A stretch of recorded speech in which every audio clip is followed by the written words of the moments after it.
దిగజారుడు భాష మానుకోవాలని జనసేన నేతలకు వైసీపీ మాజీ ఎమ్మెల్యే వైఎస్ఆర్ కాంగ్రెస్ పార్టీ రాష్ట్ర యువజన విభాగం అధ్యక్షుడు జక్కంపూడి రాజా హెచ్చరించారు. రాజకీయాల్లో విమర్శలు సద్విమర్శలు ఉండాలి గానీ ఒకరి మెప్పు కోసమో హద్దులు దాటి మాట్లాడడం మానుకోవాలని హితవు పలికారు. పవన్ వాడే భాషనే ఆ పార్టీ నేతలు వాడితే సమాజం హర్షిస్తుందని ప్రశ్నించారు. కాకినాడ రూరల్ ఎమ్మెల్యే నానాజీ స్థాయిని మరిచి విమర్శలు చేయడం మానుకోవాలన్నారు. పదవుల కోసం క్యారెక్టర్ను తగ్గించుకోవద్దంటూ మంత్రి దుర్గేష్ హితవు పలికారు. కాపు జాతిని దిగజార్చే మాటలు మానుకోవాలని సూచించారు. నానాజీ ఒళ్లు దగ్గర పెట్టుకుని మాట్లాడాలని, వైఎస్ఆర్ జగన్మోహన్ రెడ్డిపై అనుచిత వ్యాఖ్యలు చేస్తే ఉపేక్షించబోమని హెచ్చరించారు. ఏదో జరగరానేది జరిగిపోయినట్టుగా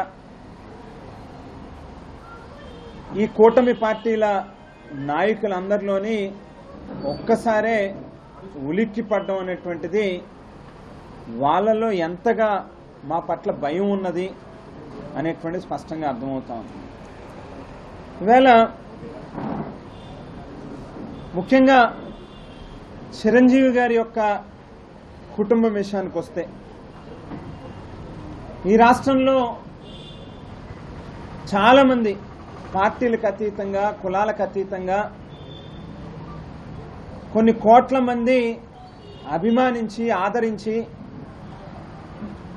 ముఖ్యంగా కాపు సామాజిక వర్గంలో ఉన్నటువంటి వారందరూ కూడా ఒక తరానికి ఇతను ఒక మార్క్ అవుతాడు, ఇతనిలో ఉన్నటువంటి కళలని ప్రోత్సహించాల్సినటువంటి అవసరం ఉన్నది అని చెప్పి అందరం కూడా, ఈవెన్ మా కుటుంబంతో సహా మా నాన్నగారు కూడా చిరంజీవి గారిని ఎంతో అభిమానించారు. అనేక సందర్భాలలో ఈవెన్ చిరంజీవి గారు కూడా ఆయన కూడా కోట్ చేశారు. మరి నాన్నగారే కాదు, ఈ రాష్ట్రంలో చాలామంది మంత్రులుగా పనిచేసినటువంటి వాళ్ళు లేక వ్యక్తులు సమాజంలో చాలామంది ఉంటారు. మరి ఎందుకు రోజు రోజుకి వేళ రాజకీయాల్లో కూటమి పార్టీలకు సంబంధించినటువంటి నాయకుల యొక్క భాష మితిమీరిపోతా ఉంది? మరి దిగజారుడిగా చౌకబారు మాటలు, ఏదో వీధి రౌడీలు మాట్లాడినట్టుగా మాట్లాడుతూ ఉన్నారు.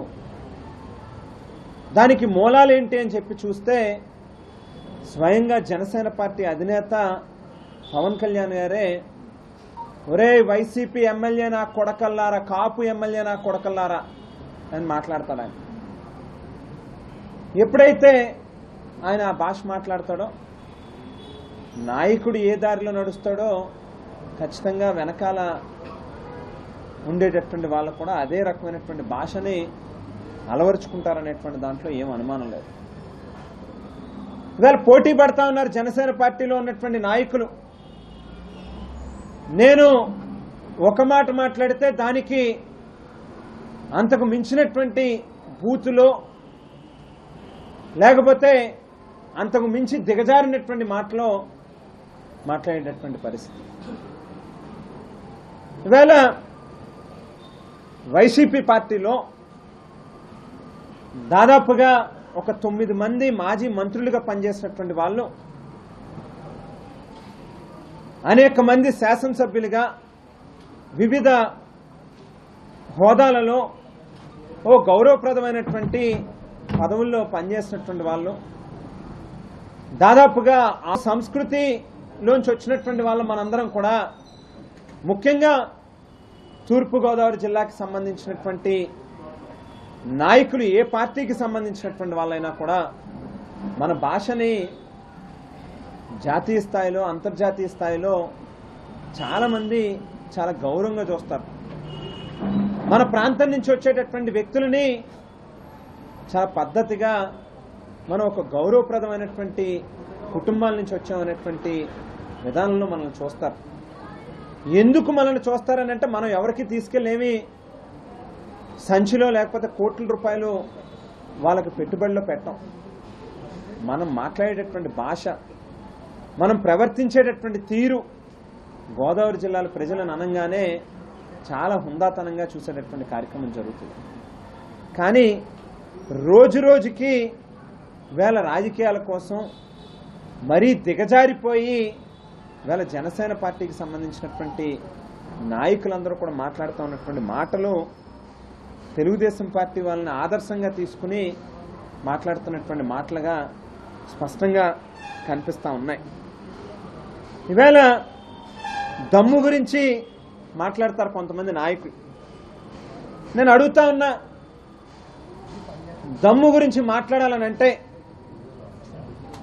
ఆవేళ రాష్ట్రంలో కేంద్రంలో అధికారంలో ఉండి అత్యంత బలమైనటువంటి ఒక రాజకీయ శక్తిగా ఉన్నటువంటి సోనియా గాంధీని ఎదిరించి అధికారంలో ఉన్నటువంటి పార్టీ నుంచి బయటకు వచ్చి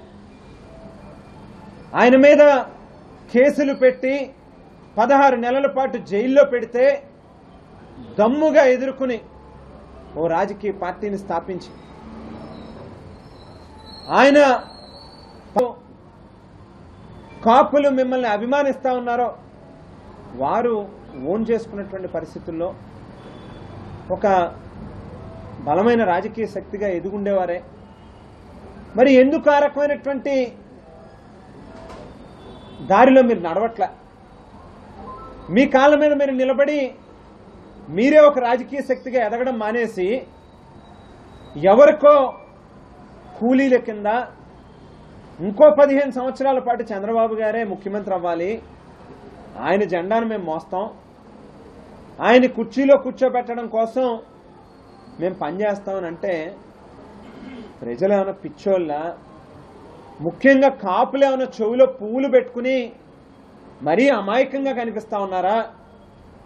మీరు వారి యొక్క భావోద్వేగాలను రెచ్చగొట్టి ఈ రాష్ట్రంలో ఇంతమంది కాపులు ఉండి కూడా, ఇంత సంఖ్యాబలం ఉండి కూడా కాపుల్లో ఒక్కసారి కూడా ముఖ్యమంత్రి చేయలేదు. ఈసారి నన్ను సపోర్ట్ చేయండి, నన్ను గెలిపించండి, నా జెండా మోయండి, నాకు జయజయలు పలకండి, నేను ముఖ్యమంత్రి అవుతాను అని చెబితే కదా ఈ రాష్ట్రంలో ఉన్నటువంటి కాపులందరూ ఏకపక్షంగా కూటమి పార్టీలకి జనసేన జెండాని మోసి పవన్ కళ్యాణ్ గారిని గెలిపించి 21 స్థానాల్లో పోటీ చేస్తే 21 స్థానాల్లో మీకు అవకాశం ఇచ్చారు. తెలుగుదేశం పార్టీ ఇవాళ అధికారంలో రావడానికి, చంద్రబాబు గారు ముఖ్యమంత్రి అవడానికి కాపులు పెద్దన్న పాత్ర పోషించాలి అని చెప్పి మీరు అడిగారు, అది చేశారు. మరి ఎందుకు ఇవాళ మీకు ఫ్రస్ట్రేషన్ అని అడుగుతా ఉన్నాం. అధికారంలో ఉన్నటువంటి వాళ్ళు చాలా హుందాగా ప్రవర్తించాలి, మాట్లాడే మాట అందంగా ఉండాలి, చర్యలు చేపడతాము అని స్పష్టంగా మీరు చెప్పారే. మీరు ఇచ్చినటువంటి మేనిఫెస్టోలో చంద్రబాబు గారి ఫోటో, పవన్ కళ్యాణ్ గారి ఫోటో వేసుకుని మీ మేనిఫెస్టోలో ఇచ్చినటువంటి హామీ గురించి ప్రస్తావిస్తే ఎందుకండి మీరు అంతగా భయపడిపోయి తొందరపడిపోయి పవన్ కళ్యాణ్ గారు ఎందుకు మీరు మాట్లాడరా అని అనగానే మీరు ప్రెస్ మీట్లు పెట్టేసి ఏం మాట్లాడుతున్నారో కూడా మీకే హద్దు లేనటువంటి మాటలు మాట్లాడుతూ ఉన్నారు. ఏం మాకు చేత కాదా? మేము మాట్లాడలేమా? మీరు వాడేటటువంటి భాష నా కొడకో లేకపోతే లక్కారావులో లేకపోతే ఇంకోటో మేము మాట్లాడలేమా? పోటీ పెడితే మీకంటే ఎక్కువ మాట్లాడగలం, కానీ మాకు పద్ధతి తెలుసు కాబట్టి రాజకీయ కుటుంబాల్లోంచి వచ్చినటువంటి వ్యక్తులు సమాజానికి ఏ రకమైనటువంటి మెసేజ్ ఇవ్వాలో అవగాహన ఉన్నటువంటి వ్యక్తులం కాబట్టి మా సంస్కృతి, మా సంప్రదాయం, మా తాలూకా భాష మాకు ఒక పరిణితి ఇచ్చింది కాబట్టి మేము ఆ రకమైనటువంటి భాష మాట్లాడలేం. ఇవాళ చెప్తా ఉన్నాం, ఇప్పటికైనా మీ భాష మార్చుకోండి. కందుకూరులో లక్ష్మీనారాయణ అనేటువంటి వ్యక్తిని కారుతో గుద్దేసి చంపేస్తే దాని మీద మాట్లాడితే మీకు కోపం వస్తుంది. శ్రీకాకుళంలో కళావతమ్మ, కర్నూలులో గంగమ్మ, తునిలో తిరుపతమ్మ, విజయవాడలో క్రాంతి కుమార్, ఎంతమందిని మీరు చేయకుండా మీరు కూడా వెనకాల ఆయనకి చప్పట్లు కొట్టి తానా అంటే తందానా అనేటువంటి కార్యక్రమం చేయకండి దయచేసి. పదవుల కోసం మన క్యారెక్టర్ని దిగజార్చుకుంటే చరిత్రలో మనం దిగజారిపోతాం అనేటువంటి మాటని దయచేసి గుర్తుపెట్టుకోండి దుర్గేష్ గారు. మీరు బీచ్ల్లో బారులు ఇవ్వడం కోసం కాదు. మీకు ఈవేళ కాపు సామాజిక వర్గానికి సంబంధించినటువంటి వ్యక్తి కాబట్టే మీకు ఒక శాసనసభ్యుడికి అవకాశం ఇచ్చారు, మంత్రి పదవి వచ్చింది. ఎక్కడైనా కాపులకు అన్యాయం జరిగినప్పుడు దాని మీద స్పందించాలి, మాట్లాడాలి, దానిని కరెక్ట్ చేయాలి అనేటువంటిది దయచేసి టీచ్ చేయండి అని చెప్పని అడుగుతా ఉన్నాం. మరో పక్కన పంతం నానాజీ గారు ఇంతకు ముందు కూడా ఈయన 2-3 సార్లు ఆయన భాషకి ఒక హద్దు లేకుండా మాట్లాడాడు. సరే, నేను కూడా 1-2 సార్లు నాన్నతో ప్రయాణం చేసినటువంటి వ్యక్తి, మన కుటుంబాలతో ఈ పార్టీలో ఉన్నటువంటి చాలామందితో నడిచినటువంటి వ్యక్తి, ఏదో పాపం తాపత్రయపడుతున్నాడు పవన్ కళ్యాణ్ గారి దగ్గర మార్కులు కొట్టడానికి అని ఆలోచించి ఆగాం. 2024 ఎన్నికలకి ఆయనకి ఎందుకు టికెట్ వచ్చింది అని అంటే, ఆవేళ మా పార్టీలో ఉన్నటువంటి ఒక నాయకుడు ఇంటి మీదకే దాడి చేయడానికి పంపించేసి వారితో ఒక్కసారి మాట్లాడితే చాలని చెప్పి తాపత్రయపడినటువంటి మీరు ఇవాళ ఆ కుటుంబాన్ని పట్టుకుని నా కొడక అని తిడతారా, మాట్లాడతారా? అంటే ఎక్కడికి వెళ్ళిపోతున్నామండి మనం? ఏమనుకుంటున్నారు మీరు? ఆగలుగుతారా మీరు? మేము దాడి చేయగలిగితే చేయడం మొదలు పెడితే ఈ జిల్లాలో బ్రతుకుతారా మీరు? ఏమనుకుంటున్నారు మీరు? సహించే కొద్దీ మరీ పేట్రేగిపోయి విచ్చలవిడితనంగా ప్రవర్తిస్తే జాగ్రత్త అని చెప్పి ఇవాళ వార్నింగ్ ఇస్తా ఉన్నాం. ఒళ్ళు దగ్గర పెట్టుకుని మాట్లాడండి.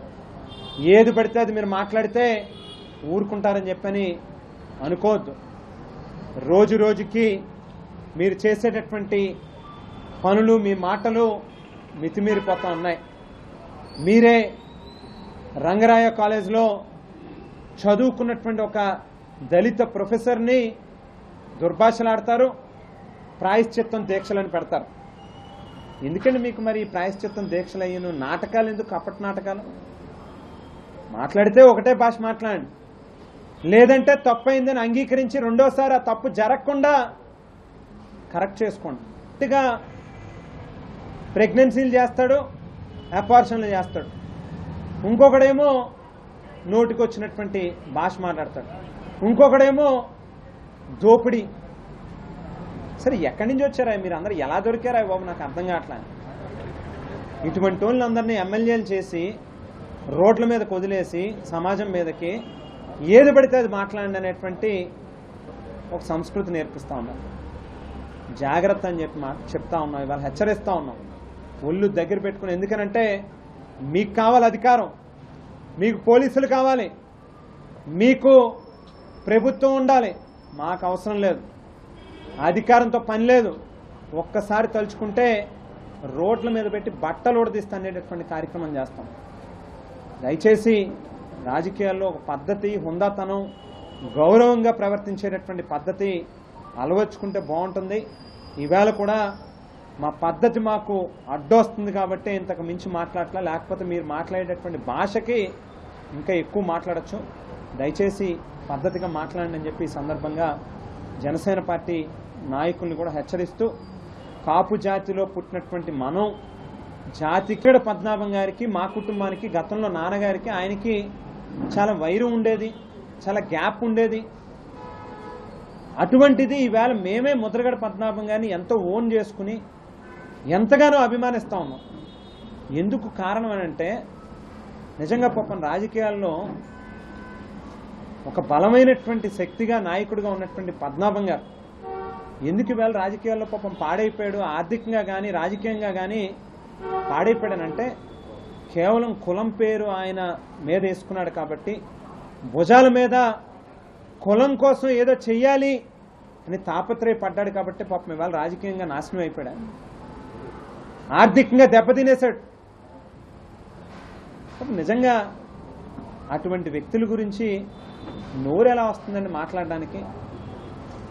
ముద్రగడ పద్మనాభ రెడ్డి అని ఆయన ఎన్నికలకు ముందు ఆయన ఒక మాట అన్నాడు, ఆ మాట మీద కట్టుబడే వ్యక్తి కాబట్టి, కాపోడు అని అంటే ఒక మాట అంటే దానికి కట్టుబడతాడు కాబట్టి ఇవాళ పద్మనాభం గారు ఆ రకంగా నిలబడ్డాడు. ఆయన వెనకాల పేరు ఏం పెట్టుకున్నాడు అనేది కాదండి, ఏం నష్టపోయాడు అనేటువంటిది మనస్సాక్షితో ఆలోచించండి. పాపం ఆ వ్యక్తి లేకపోతే ఇవాళ కాపు కార్పొరేషన్ ఉండేదా? ఆ వ్యక్తి లేకపోతే ఇంతమంది కాపులకి ఇన్ని రకాలుగా మేలు జరిగేదా? ఎంత నష్టపోయాడు ఆయన. అటువంటి వ్యక్తి గురించి కూడా నోటికి వచ్చినటువంటి మాటలు మాట్లాడుతూ ఉన్నారు. చావు బతుకుల్లో హాస్పిటల్లో బయటికి వస్తాడో లేదో తెలియనటువంటి